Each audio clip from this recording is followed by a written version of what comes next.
خواتین و حضرات، اگر آپ نے ابھی تک ہمارا نیا چینل ناولستان سبسکرائب نہیں کیا تو اسے سبسکرائب کر لیں۔ وہاں ملیں گے آپ کو اسلامی اور تاریخی ناولز۔ چینل کا لنک ڈسکرپشن میں موجود ہے۔ دیکھتے رہیے ناولستان اور اردو داستان۔ کمشنر نے D S P Freddie young کے بارے میں بات جاری رکھتے ہوئے کہا، میں نے بہت غور و خوض کے بعد سلطانہ اور اس کے گروہ کا قلع کما کرنے کے لیے مسٹر ینگ کو منتخب کیا ہے۔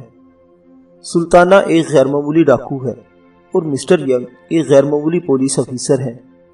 جس طرح سلطانہ ہندوستان کی تاریخ کے تمام ڈاکوؤں سے بالکل مختلف ہے، اسی طرح مسٹر ینگ بھی روایتی پولیس والوں سے بہت مختلف ہے۔ آئی جی صاحب نے اس کام کے لیے مسٹر ینگ کا نام تجویز کیا تھا، اور چونکہ میں بھی ذاتی طور پر مسٹر ینگ سے واقف ہوں، اس لیے میں نے فوراً اس تجویز سے اتفاق کر لیا۔ بلکہ مجھے اپنے آپ پر حیرت ہوئی کہ مجھے یہ خیال پہلے کیوں نہیں آیا۔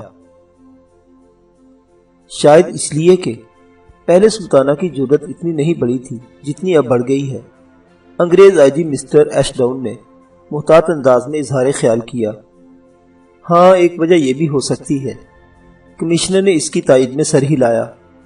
مجھے اندازہ ہوا کہ ہندوستانی پولیس کے روایتی طور طریقے اس سلسلے میں کامیاب نہیں ہوں گے۔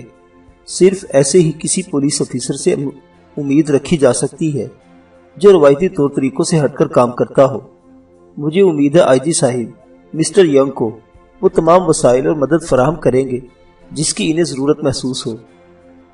ضرور ضرور، ایش ڈاؤن فوراً بولا۔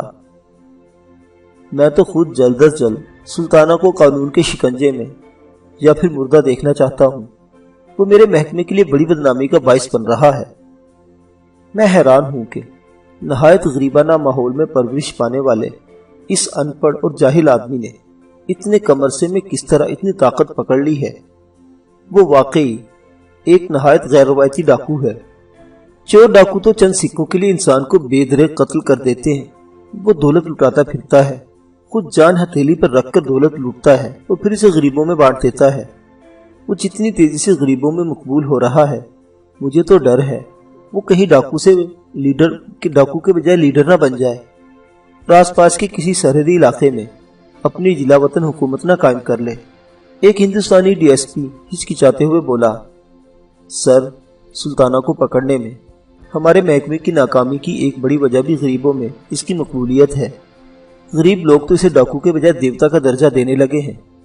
جسے سلطانہ سے کچھ نہیں ملا اور جس نے کبھی سلطانہ کو دیکھا تک نہیں، وہ بھی اس کا پرستار اور خیرخواہ ہے۔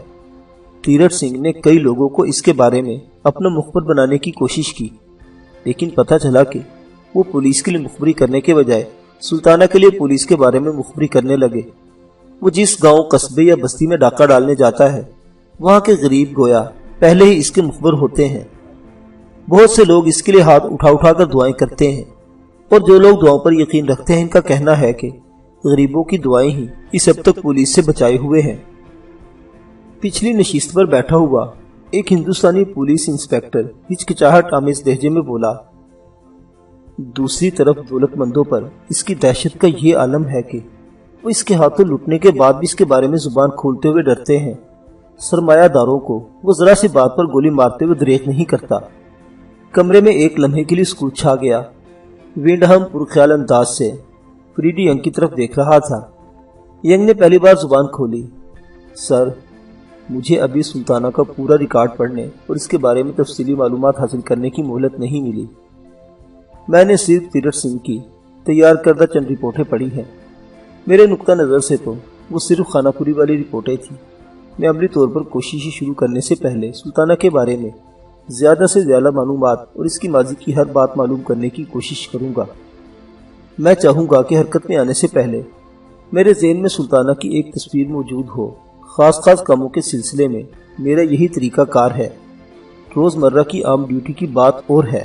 مسٹر ینگ، آپ جس طرح مناسب سمجھے اس طرح کام کریں۔ ہماری طرف سے آپ کو مکمل اختیارات حاصل ہیں۔ آپ سے روز کسی قسم کی پوچھ گچھ یا جواب طلبی نہیں کی جائے گی۔ کمشنر وینڈہم نے گویا اسے اطمینان دلایا۔ اب تک مجھے جو معلومات حاصل ہوئی ہیں ان سے کچھ ایسا لگتا ہے جیسے سلطانہ کوئی ڈاکو نہیں بلکہ سرمایہ دارانہ نظام کے خلاف بغاوت کی ایک علامت ہے۔ ینگ نے قدرے فلسفیانہ لہجے میں کہا، وہ اپنی جگہ ایک دلچسپ کردار بھی ہے۔ میں کوشش کروں گا کہ اس کی نفسیات کو سمجھتے ہوئے آگے بڑھنے کی ابتدا کروں۔ میری درخواست ہے کہ اگر کام میں کچھ دیر لگ جائے تو صبر و تحمل کا دامن ہاتھ سے نہ چھوڑیے گا۔ مجھے اندیشہ ہے کہ اگر ہم نے اس معاملے میں اندھا دھند آگے بڑھنے کی کوشش کی تو سلطانہ مزید مضبوط ہوگا اور اس کا گروہ پہلے سے زیادہ طاقتور نہ ہو جائے۔ اردو ناول سلطانہ ڈاکو، قسط نمبر 29۔ ہم صبر و تحمل سے نتائج کا انتظار کریں گے مسٹر ینگ، کمشنر نے کہا، اور دعا کریں گے کہ آپ اس معاملے میں ناکام نہ ہوں، ہمیں یہ کیس کسی اور کے سپرد نہ کرنا پڑے۔ اگر خدا نہ خواستہ مسٹر ینگ بھی ناکام ہو گئے تو مجھے خود میدان میں نکلنا پڑے گا، آئی جی ایش ڈاؤن نے کہا، اور اگر میں بھی ناکام ہو گیا تو میں استعفیٰ دے دوں گا۔ مجھے امید ہے کہ اس کی نوبت نہیں آئے گی، ینگ نے اعتماد سے کہا۔ میں اس مہم کے لیے 20 ایسے ماتحتوں پر مشتمل ایک خصوصی ٹیم بنانا چاہوں گا جو صرف سلطانہ ڈاکو اور اس کے گروہ کی گرفتاری یا خاتمے کے لیے کام کرے گی۔ وہ معمول کی کسی قسم کی ڈیوٹی سے انجام نہیں دیں گے۔ میں اس ٹیم میں چن کر ایسے پولیس والوں کو شامل کروں گا جن کی شہرت اچھی ہو، جن کے بارے میں یہ یقین پایا جاتا ہو کہ وہ کبھی بک نہیں سکتے۔ اس کے ساتھ ساتھ انہیں ایسے ڈاکو کی تلاش اور ان سے مقابلہ کرنے کا کچھ نہ کچھ تجربہ ہو جو ہندوستان کے لامتناہی جنگلوں اور خاص طور پر ترائی کے علاقے کے عجیب و غریب جنگلوں میں ٹھکانے بنا لیتے ہیں۔ میرا اندازہ ہے کہ ایک اچھی خاصی فوج بھی ان جنگلوں میں یہ تلاش نہیں کر سکتی، اور اگر مقابلے کی نوبت آ جائے تو یہ ڈاکو ان جنگلوں کے بھیدی ہیں اور جان ہتھیلی پر لیے پھر رہے ہیں۔ تعداد میں بہت کم ہونے کے باوجود ایک اچھی خاصی فوج کو شکست دے سکتے ہیں، یا پھر انہیں بہت زیادہ جانی نقصان پہنچا کر خود جانیں بچا کر فرار ہو سکتے ہیں۔ کمشنر ونڈہم نے ینگ کی تائید میں سر ہلایا اور آئی جی نے کہا، آپ کے اندازے بالکل درست ہے مسٹر ینگ۔ یہ ڈاکو ایک طرح کے چھاپا مار گوریلے ہیں، اس کے ساتھ ساتھ یہ جاہل اور ان پڑھ ہونے کے باوجود شاطرانہ انداز میں منصوبہ بندی بھی کر سکتے ہیں۔ اب یہی دیکھ لیں کہ تیرتھ سنگھ کی بیٹی کی شادی کے موقع پر لوٹ مار کے لیے انہوں نے کس طرح منصوبہ بنا لیا اور کتنے اطمینان سے اس پر عمل بھی کر لیا۔ ان کا اپنا مخبری کا نظام بھی موجود ہے اور ہر جگہ ان کے کچھ نہ کچھ ہمدرد یا مددگار بھی موجود ہیں۔ جی ہاں، فریڈی ینگ نے اس بات میں سر ہلایا۔ میں انہی سب حقائق کو مد نظر رکھتے ہوئے کوئی حکمت عملی بنانا چاہتا ہوں۔ تمہارا جو دل چاہے کرو، لیکن کوشش کرو کہ جلد از جلد مجھے اور مسٹر ایش ڈاؤن کو سلطانہ اور اس کے گروہ کے گرفتار یا ہلاک ہونے کی خوشخبری سناؤ۔ سچی بات یہ ہے کہ یہ پوری انگریزی سرکار کے لیے خوشخبری ہوگی۔ مجھے یقین ہے کہ اس کے بعد تمہیں ڈی آئی جی کے عہدے پر ترقی دے دی جائے گی، کمشنر ونڈہم نے کہا۔ عجیب بات ہے کہ مجھے پولیس کے محکمے میں ترقی کی کوئی خواہش نہیں، ینگ مسکراتے ہوئے بولا۔ اس بات پر شاید کوئی یقین نہ کرے، ہمارے محکمے میں لوگ ذرا سی ترقی کے لیے مرے جاتے ہیں۔ میں تمہاری بات پر یقین کر سکتا ہوں، آئی جی نے اس بات میں سر ہلاتے ہوئے کہا، کیونکہ میں تمہیں کافی حد تک جانتا ہوں۔ مجھے تو لگتا ہے کہ تم پولیس کے محکمے میں نوکری کے لیے پیدا ہی نہیں ہوئے تھے، معلوم نہیں کیسے اس طرف آ گئے۔ آپ ٹھیک سمجھے ہیں، ینگ بولا۔ میں جب ایک نوعمر لڑکا تھا تو سوچا کرتا تھا کہ کسی طرح شاعر، فلسفی یا پھر ماہر آثار قدیمہ بن جاؤں۔ میں شاعری بہت پڑھتا تھا، لیکن جب میں نے خود شاعری کرنے کی کوشش کی تو کوئی خاص چیز نہیں کہہ سکا۔ پھر میں نے فلسفہ لکھنے کی کوشش کی، لیکن میرا کوئی فلسفہ لوگوں کی سمجھ میں نہ آیا۔ میں نے ماہر آثار قدیمہ بننے کی کوشش کی تو پتہ چلا کہ یہ بھی بہت مشکل کام ہے۔ اس دوران ضرورت آن پڑی کہ میرا کوئی ذریعہ روزگار بھی ہو۔ پولیس میں نوکریاں نکلی، میں نے درخواست دی اور منتخب ہو گیا۔ یوں ایک ذریعہ معاش پیدا ہو گیا۔ اب میں فالتو وقت میں اپنے باقی شوق پورے کرنے کی اپنی سی کوشش کرتا رہتا ہوں۔ بہت خوب، تمہارے بارے میں جان کر مزید خوشی ہوئی، ونڈہم نے کلاک کی طرف دیکھتے ہوئے کہا۔ اب میں میٹنگ برخاست کرتا ہوں، تم براہ راست آئی جی صاحب سے رابطہ رکھتے ہوئے اپنا کام شروع کر دو۔ یس سر۔ فریڈی ینگ اور دیگر پولیس افسروں نے اٹھ کر کمشنر اور آئی جی کو سلوٹ کیے۔ ایش ڈاؤن بھی اٹھ کھڑا ہوا۔ وہ باقی لوگوں کے بعد لیکن ینگ کے ساتھ ہی کمرے سے نکلا۔ دونوں اکٹھے باہر آئے تو برآمدے میں کھڑے اردلی نے دونوں کو سلیوٹ کیا۔ وہ کوئی نیچ ذات کا ہندو معلوم ہوتا تھا۔ ینگ نے اس کی سلوٹ کا جواب دینے کے علاوہ دونوں ہاتھ جوڑ کر اسے پرنام بھی کیا۔ ونڈہم اس کا انداز دیکھ کر مسکرا دیا اور کچھ آگے جانے کے بعد بولا، انگریز افسر تمہارے ان طور طریقوں کو پسند نہیں کرتے کہ تم ہندوستانیوں کو انہی کے انداز میں ملتے جلتے ہو اور نیچ ذات ہندوؤں تک کے سامنے انکساری کا اظہار کرتے ہو۔ شاید تم بھول جاتے ہو کہ تمہارا تعلق ایک برتر قوم اور حکمران طبقے سے ہے۔ اس کے علاوہ تم کوئی معمولی کلرک یا کانسٹیبل نہیں، ڈی ایس پی ہو۔ پھر ایش ڈاؤن صفائی پیش کرنے کے انداز میں بولا، یہ میں اپنے نہیں کسی دوسرے ساتھی افسران کے خیالات بیان کر رہا ہوں۔ وہ کہتے ہیں ہمیں ان نیچ ہندو ذات کے سے باچھیں کھلا کر ملنے کی کیا ضرورت ہے جن سے خود اونچی ذات کے ہندو بھی ہاتھ سے نہیں ملاتے۔ سر آپ کو تو معلوم ہے یہ سب جہالت کی باتیں ہیں۔ طبقوں اور ذاتوں کی یہ تقسیم خود انسانوں نے پیدا کر رکھی ہے۔ کچھ چالاک انسانوں کو گزرے ہوئے زمانوں میں اچھے حالات میسر آ گئے تو انہوں نے ہر اچھے منصب، مقام اور سماجی رتبے پر قبضہ کر لیا اور حالات کے چنگل میں پھنسے ہوئے کمزور لوگوں کو سہارا دینے کے بجائے مزید ذلت کی طرف دھکیل دیا۔ ینگ ٹھہرے ٹھہرے لہجے میں بولا، ویسے بھی سر ہم نے ہندوستانیوں کے ملک پر قبضہ جما لیا ہے، لیکن اگر ہم ان کے دلوں پر قبضہ کرنا چاہتے ہیں تو ہمیں ان کے ساتھ کسی اور طرح کا برتاؤ کرنا ہوگا۔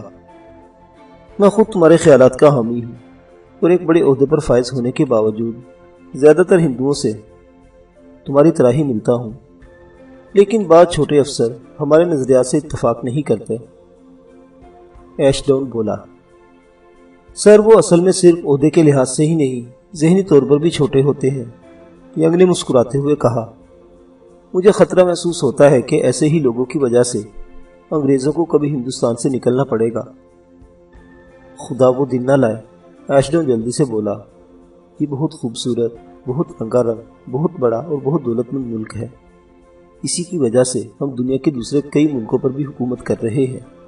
اگر یہ ہمارے ہاتھ سے نکل گیا تو پھر باقی ملک بھی نکل جائیں گے۔ اس دوران ایش ڈاؤن اپنی سرکاری جیپ تک پہنچ چکا تھا۔ ینگ کی گاڑی کچھ دور کھڑی تھی۔ ایش ڈاؤن کے ڈرائیور نے مستعدی سے اسے سلیوٹ کیا اور اس کے لیے جیپ کا دروازہ کھولا۔